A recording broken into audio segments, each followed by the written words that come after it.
여러분, 사람이 그동안 이룬 업적들을 생각하면 우리 스스로도 인간은 정말 대단한 존재다 라고 생각할 만합니다. 지금도 사람이 우주 공간으로 쏘아 올린 인공위성이 엄청난 속도로 지구 주위를 돌고 있죠. 굉장히 많은 위성들이 돌고 있습니다. 또 눈으로는 전혀 보이지 않는 DNA와 유전자 지도를 발견하고 해석을 해서 우리에게 적용하고 있죠. 또 인터넷과 통신시설이 상상을 초월하게 발전해서 지금 여기서 손가락으로 클릭하면 지구 반대편에서 실시간으로 그것을 알아들을 수 있는 소통이 가능한 시대에 살고 있습니다. 정말 많은 것을 변화시키고 발전시켜 왔는데, 근데 그 많은 위대한 일을 성취하고 이룩한 인간 자신은 나아지게 만들지 못했습니다. 이제 성경이, 지금 우리가 읽은 성경이 한 2000년 전에 쓰여졌는데요. 그 2000년 전에 사람이 만약에 현대에 온다면 아마 깜짝 놀랄 것입니다. 확실하게 두 가지를 발견할 텐데, 하나는 아까 제가 말씀드린 그 인간이 이룩한 엄청난 위대한 업적, 그게 얼마나 인간의 생활과 문화와 삶의 방식을 변화시켰는지를 보고 아마 정신을 못 차릴 거예요. 그러나 잠시 뒤 정신을 차리고 나서 깨닫는 또 한 가지는, 근데 인간은 전혀 나아지지 않았구나. 인간은 그대로구나. 깨달을 겁니다. 자, 오늘 잠깐 생각해 보려고 하는 것은 인간이 해결할 수 없는, 인간이 스스로는 절대 해결할 수 없는 세 가지 문제를 살펴보려고 합니다. 좀 더 정확히 얘기하면 하나님께 돌아가기 전까지는 사람이 스스로 절대 해결할 수 없는 세 가지입니다. 이것은 성경에서 분명히 말하고 있는 것이며, 우리가 정직하기만 하다면 우리 스스로도 확실하게 경험하고 있는 것이기도 합니다. 하나씩 보겠습니다. 첫 번째는 두려움입니다. 제가 왜 두려움을 하나님께 돌아가기 전까지는 인간이 절대로 해결할 수 없는 문제라고 단언하냐면, 성경에 보면 인간의 마음속에 두려움이 왜, 그리고 언제부터 시작됐는지가 너무나 분명히 나오기 때문이에요. 첫 번째 사람이 아담과 하와인데, 아담과 하와가 하나님께 범죄하고 하나님께 등을 돌리고 하나님과 끊어질 때, 하나님과 관계가 깨질 때, 그때 찾아온 첫 번째 변화가 두려움이었습니다. 즉, 하나님과 끊어지면서 생긴 것이 두려움이기 때문에 하나님께 돌아가야만 이 문제가 해결될 수 있다는 거예요.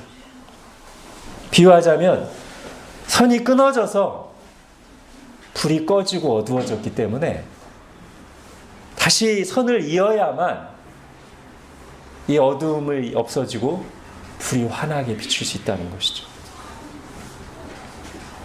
자, 아담의 바로 다음 세대, 그러니까 아담의 아들이 이제 가인과 아벨인데요. 여기도 마찬가지예요. 이 아들 사이에 살인 사건이 일어났습니다. 가인이 자기 동생을 시기 질투해서 죽였습니다. 하나님이 그 죄를 추궁하시면서 쫓아내셨어요. 이때 가인의 마음을 또 가득 채운 것이 뭐냐면 두려움입니다. 그러면서 가인이 그 문제를 해결하기 위해서 했던 한 가지 행동이 뭐냐면 성을 쌓는 것. 저는 이게 성경이 말하고 있는 성의 기원이라고 봅니다. 그러니까 두려움 때문에 높은 벽을 쌓은 거예요. 여러분 그렇지 않습니까? 사람들이 왜 성을 쌓고 벽을 쌓아요? 두려움 때문에. 아마 우리 마음의 벽을 쌓는 것도 비슷한 이유일 거예요. 그런데 이제 우리의 질문은 이것이죠. 그렇게 높은 성을 쌓아서 두려움의 문제가 해결되었는가 하는 거. 해결되었을까요? 이건 임시 처방이죠. 부분적인 해결책이죠. 아담이 하나님과 단절되면서부터 생기기 시작한, 선이 끊어지면서부터 생기기 시작한 마음 깊은 곳에 있는 근본적인 두려움은 성을 아무리 높이 쌓아도 해결될 수가 없습니다. 여러분, 사람이 하나님을 부인할 수 있습니다. 하나님 등지고 살 수 있습니다. 그러나 하나님과 단절될 때 오는 증상까지 자기 마음대로 벗어날 수는 없습니다. 마치 이거랑 비슷하죠. 사람이 안 먹을 수 있습니다. 안 마실 수 있습니다.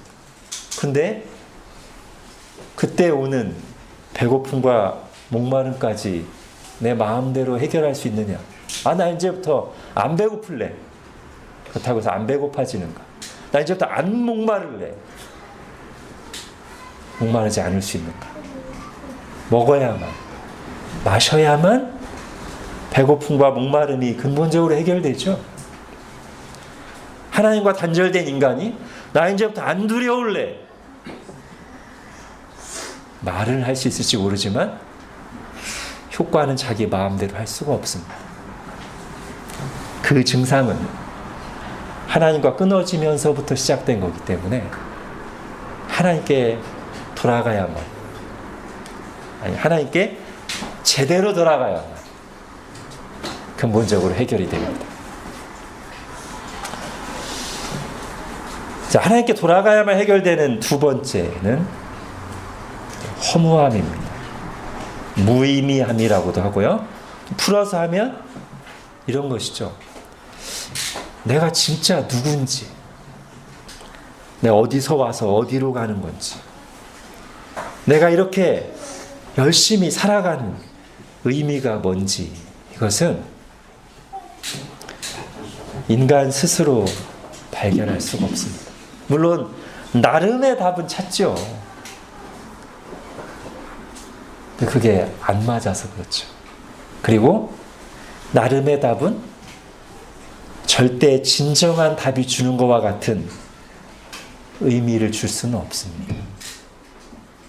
너무 허무하고 무의미하니까 뭔가를 잡는 건데, 지푸라기라도 잡는 건데, 그게 나를 허무의 늪에서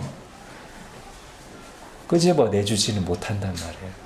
반드시 제대로 된 동아줄을 잡아야만 나오지, 내가 급해서 나름대로 이것저것 잡아봐야 이 허무의 늪에서, 무의미함의 늪에서 절대 한 발자국도 나올 수 없어요. 하나님께 돌아가기 전까지. 여러분, 왜 그럴까요?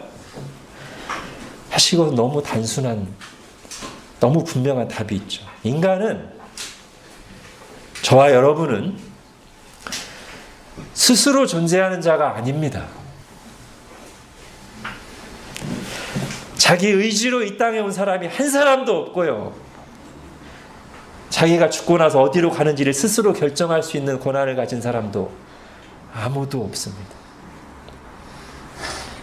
여러분, 나침판이 있고 지도가 있어야 망망대해에서 내가 지금 어디 있고 어디로 가야 되는지를 알죠. 그게 없으면서 이제부터 내가 중심이야. 허세입니다. 허세를 떨 수는 있지만 어디로 갈지 몰라 방황하고 헤매는 문제를 해결할 수는 없어요. 스스로 속이는 거죠. 반드시 나침판과 지도가 있어야 내가 어디 있는지 알고 어디로 가야 되는지를 압니다. 여러분, 성경은 하나님으로부터 단절된 인생은 마치 나무에서 잘려져 나간 나뭇가지와 같다고 합니다. 그럼 시간이 지날수록 어떻게 될까요? 생명이 메말라 갈 수밖에 없죠. 어쩔 수 없는 거예요. 그리고 바람 부는 대로 휩쓸리며 나뒹굴게 됩니다. 즉, 이 시대에는 이런 유행과 사상과 문화를 따라서 휩쓸려 살아가는 것이고, 저 시대에는 저런 유행과 사상과 문화를 따라서 휩쓸려 살아가는 거예요. 뭘 모른 채? 내가 진짜 누군지 모른 채. 내가 어디서 와서 어디로 가는지는 모른 채. 그냥 바람 부는 대로. 어떻게 해야 해결돼요? 다시 원래 나무에 접붙임을 돼야만 메말라가던 가지에 새순이 돋고 더 이상 바람에 휩쓸리며 나뒹굴지 않고 그 나무가 원래 맺어야 될 열매를 맺게 되죠. 여러분, 성경은 분명히 말합니다. 하나님께서 사람을 창조하셨고, 하나님이 사람을 창조하실 때 하나님의 형상을 가진, 하나님을 닮은 고귀한 존재로 창조하셨다. 그리고 하나님이 분명한 목적을 가지고 사람을, 한 사람 한 사람을 이 땅에 두셨다. 이렇게 말합니다. 제가 성경을 읽겠습니다. 하나님이 이르시되 우리의 형상을 따라 우리의 모양대로 우리가 사람을 만들고 그들로 바다의 물고기와 하늘의 새와 가축과 온 땅과 땅에 기는 모든 것을 다스리게 하자 하시고, 하나님이 자기 형상 곧 하나님의 형상대로 사람을 창조하시되 남자와 여자를 창조하시고, 그래서 이 사람은 자기를 창조하신 하나님을 떠나서는 나의 근원, 나의 본질, 내가 왜 사는지, 뭘 위해 사는지를 정답을 찾을 수가 없어요. 그리고 하나님이 아닌 다른 무엇으로도 그의 내면이, 사람의 내면이 완전히 만족하게 채워질 수가 없습니다. 성경이 또 이렇게 말합니다. 내 백성이 두 가지 악을 행하였나니. 하나님이 하시는 말씀이에요. 내가 창조한 내 백성이 두 가지 악을 행했다. 두 가지 큰 잘못이 있다. 첫 번째, 곧 생수의 근원되는 나를 버린 것이다. 비유지만 충분히 이해하실 수 있을 겁니다. 생수의 근원되는 나를 버렸어요. 생명의 근원, 모든 것을 인간에게 준, 그리고 지금도 우리의 생명을 붙잡고 계시는 하나님을 버린 거예요. 그러니까 어떻게 돼요? 생수의 근원을 버렸으니까 목마르죠. 자, 두 번째가 뭐냐면 스스로 웅덩이를 판 것이다. 자, 목마르면 하나님을 떠나서, 생수의 근원을 떠나서 목마르니까 생수의 근원으로 돌아가야 될 텐데, 두 번째 잘못이 뭐라고요? 스스로 웅덩이를 판 거죠. 하나님이 아닌 다른 것을 하나님처럼 추구하고 매달리고 거기에 목숨 걸고 산다는 거예요. 그런데 그 뒤에 한마디 덧붙이세요. 스스로 웅덩이를 판 것인데 그것은 물을 저축하지 못할 터진 웅덩이다. 하나님을 떠나서 목마르니까 다른 걸 열심히 찾았는데, 돈과 쾌락과 권력과 사람에게서 그걸 채워보려고 열심히 찾았지만, 웅덩이를 팠지만 그것은 물을 저축하지 못할 터진 웅덩이라 그걸로는 내 인생의 목마름을 해결할 수가 없다는 거예요. 여러분, 그렇잖아요. 우리 스스로 알잖아요. 아무리 많은 것을 소유해도, 아무리 재미있는 것을 만들어내고 즐겨도 잠깐뿐이지. 거기서 내가 누군지를 제대로 발견하고 그게 내 영혼을 채워주지 못하잖아요. 오직 창조주 하나님께 돌아갈 때만, 다시 나무에 접붙임 될 때만 내가 누군지 알고 진정한 만족을 찾게 됩니다.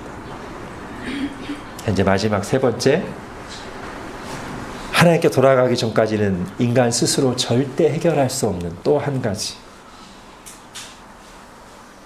죄입니다. 그리고 그 결과로 온 죽음과 심판입니다. 여러분, 죄는 절대 지워지지 않는 얼룩과 같습니다. 여러분, 올드보이라는 영화 아시죠?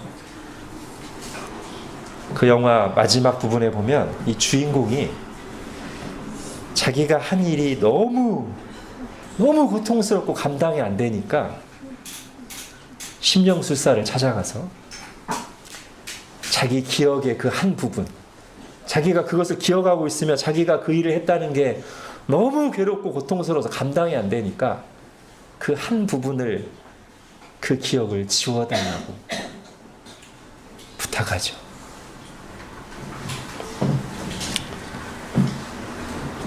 여러분, 그런데 나의 죄를 고발하는 양심의 소리에서 우리가 완전히 벗어날 수도 없겠지만, 혹 정말 그 영화에 나온 대로 나의 죄의 기억을 지운다고 해도 죄 자체는 없어지지 않죠. 없어져도 안 되고요. 그죠? 내가 누구 죽여놓고 너무 괴로워, 그 기억을 이제부터 잊고 살래. 그런다고 죄가 없어지면 안 되지 않습니까?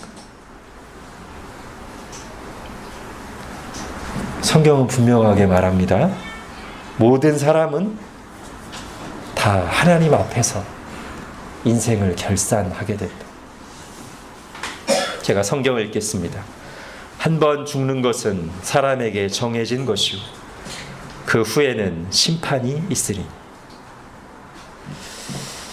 자, 그런데 여기서 이제 성경이 말하는 것과 일반적으로 말하는 것 사이에 조금 차이가 있는데요. 성경도 원래 양심도 하나님이 우리에게 주신 거기 때문에 일반적으로 말하는 죄의 대부분이 성경에서도 죄라고 합니다. 그런데 성경은 일반적으로는 죄라고 인정하지 않는 어떤 한 죄를 사실은 우리가 말하는 모든 죄보다 가장 큰 근본적인 죄라고 합니다. 뭐냐면 하나님을 버린 죄입니다. 자, 성경을 읽겠습니다. 하나님을 알되 하나님을 영화롭게도 아니하며 감사하지도 아니하며 오히려 그 생각이 허망하여지며 미련한 마음이 어두워졌나니.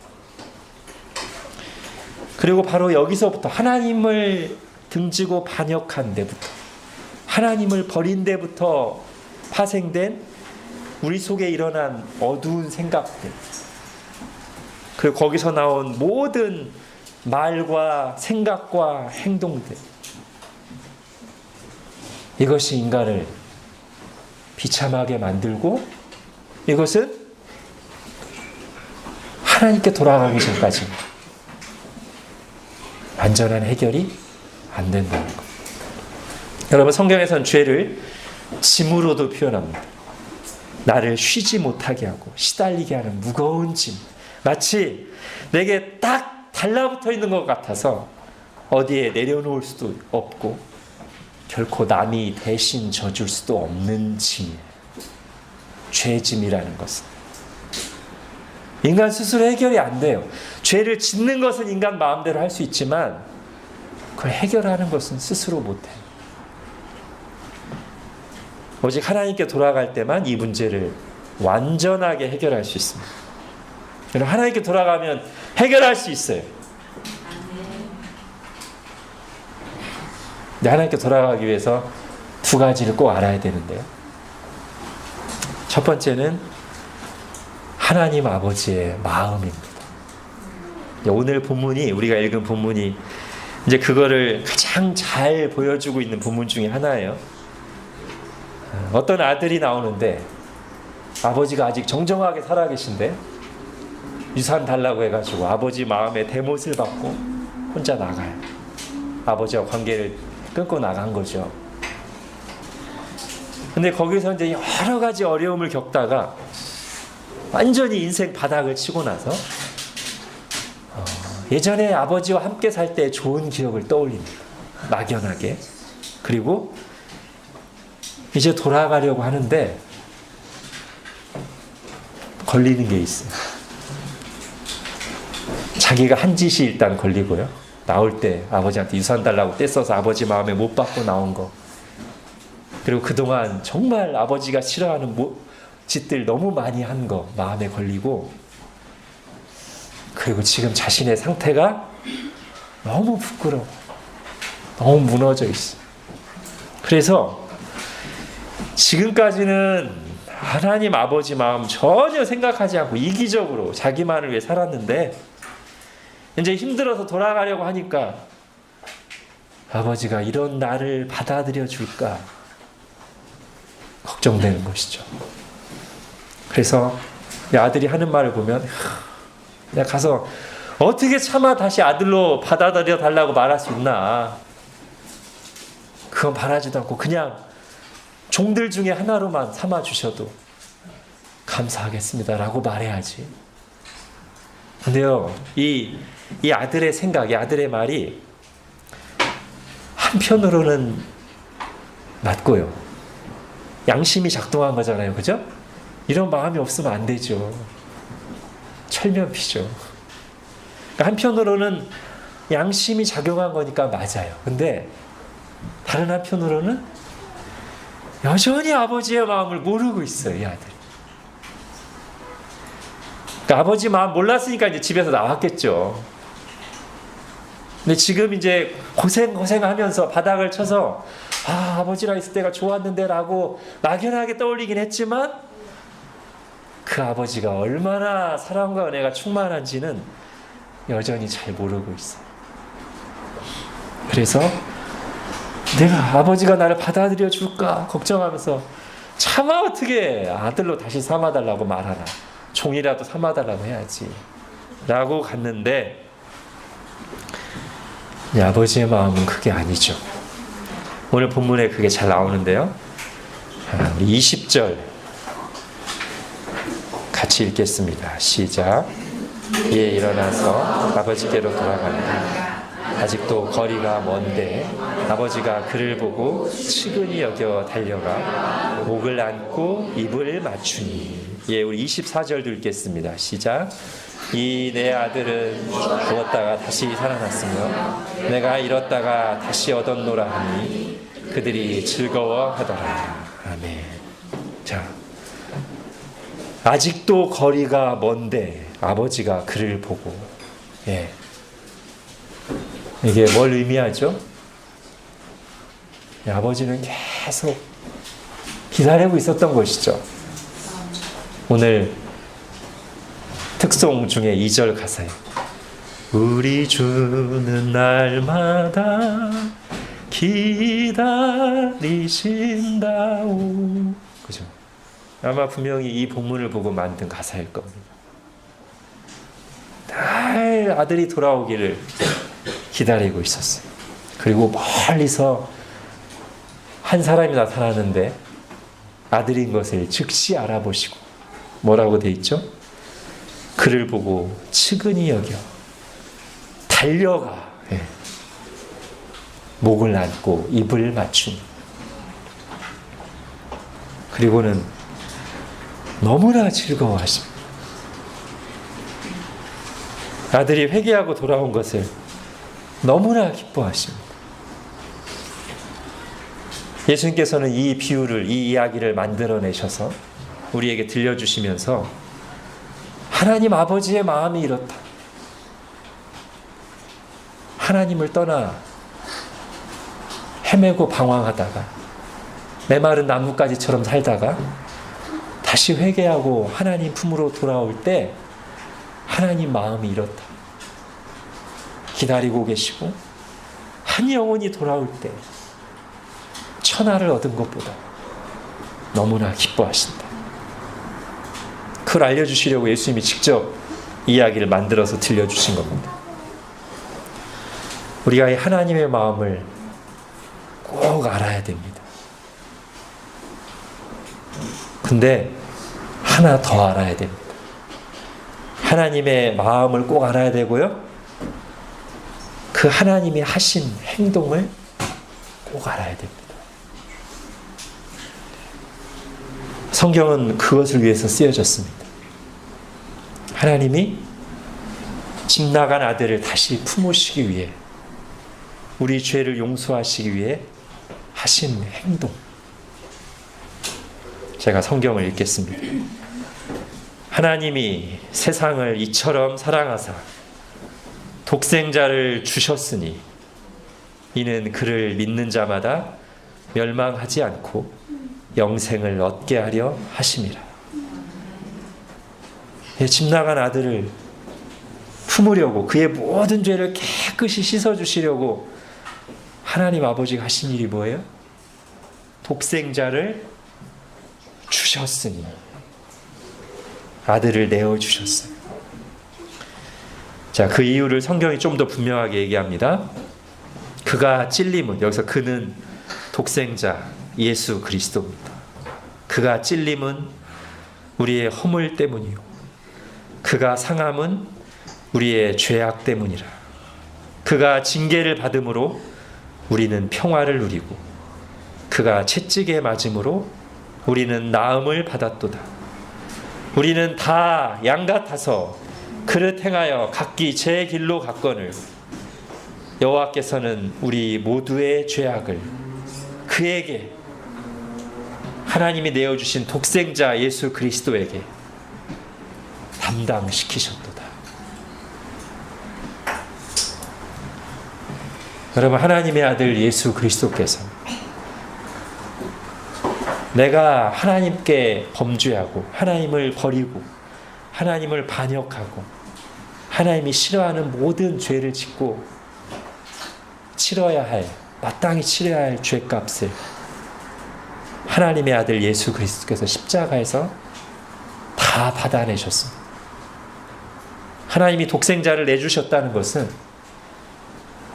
예수는 자기 아들을 십자가에 못 박으시고 우리에게 쏟아 부으셔야 될 죄에 대한 정당한 진노를 한 방울도 남김없이 그 십자가 위에 예수 그리스도에게 다 쏟아 부으셨다는 뜻입니다. 그래서 오늘 본문에서 보는 것과 같이 우리가 하나님께 돌아갈 때 하나님은 아무것도 요구하지 않으십니다. 이미 하나님 자신이 값을 다 치르셨기 때문입니다. 그러므로 예수님께서 말씀하십니다. 내가 곧 길이요 진리요 생명이니 나로 말미암지 않고는 아버지께로 올 자가 없느니라. 오늘 새가족 초청 예배 주제이자 오늘 말씀의 제목이 하나님께 돌아가는 길. 그 길이 뭡니까? 내가 길이요 라고 하신 예수님이시고 내 대신 십자가에 달려 모든 하나님의 진노를 감당하신 예수 그리스도가 하나님께 돌아가는 길입니다. 근데 구체적으로 우리가 어떻게 예수님을 통해서 하나님께 돌아갈까요? 성경은 믿음을 통해서라고 말합니다. 제가 다시 한번 성경을 읽겠습니다.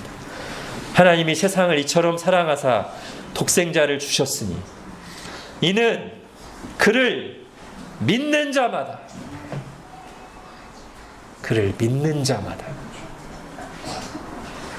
멸망하지 않고 영생을 얻게 하려 하십니다. 주 예수를 믿으라. 그리하면 너와 내 집이 구원을 받으리라. 내가 만일 내 입으로 예수를 주로 시인하며 또 하나님께서 그를 죽은 자 가운데 살리신 것을 내 마음에 믿으면 구원을 받으리라. 여러분, 성경은 하나님께 돌아가는 길을 절대 애매하게 말하지 않습니다. 아주 분명합니다. 그 길은 내가 곧 길이요 라고 하신 예수님이고, 그 길로 걸어가는 방식은 그 예수님을 믿는 것입니다.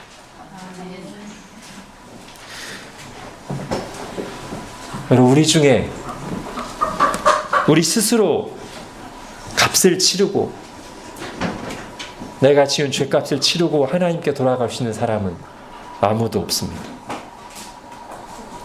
자격이 있어서 하나님께 다시 아들과 딸로 받아들여질 수 있는 사람은 아무도 없습니다. 하나님은 거저 주시기로 정하셨습니다. 우리가 할 수 없기 때문에 하나님께서 값을 치르시기로 정하시고 그대로 하셨습니다. 예수 그리스도를 우리 대신 십자가에 내어주셨습니다. 이 길 대신 예수 그리스도를 통해 하나님께 돌아와서 우리 스스로는 절대로 해결할 수 없는 두려움, 허무함, 죄의 문제를 해결받고 하나님의 은혜와 사랑 가운데 살아가는 복을 누리시기를 주님의 이름으로 축원합니다. 기도하겠습니다.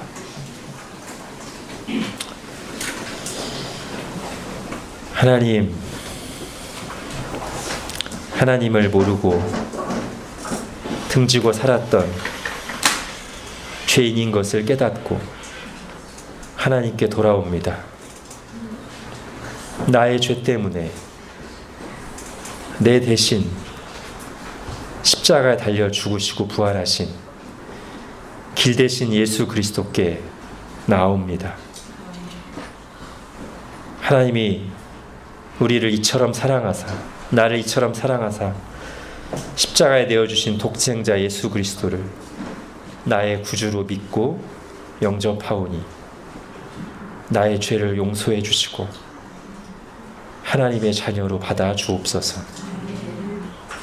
그리하여 내가 스스로 해결할 수 없는 두려움과 허무함과 죄의 문제를 깨끗이 해결하여 주시고 이제는 하나님이 주시는 참 기쁨과 평안을 누리며 하나님의 영광을 위해 하나님 말씀대로 살게 하여 주옵소서. 예수님의 이름으로 기도합니다. 아멘.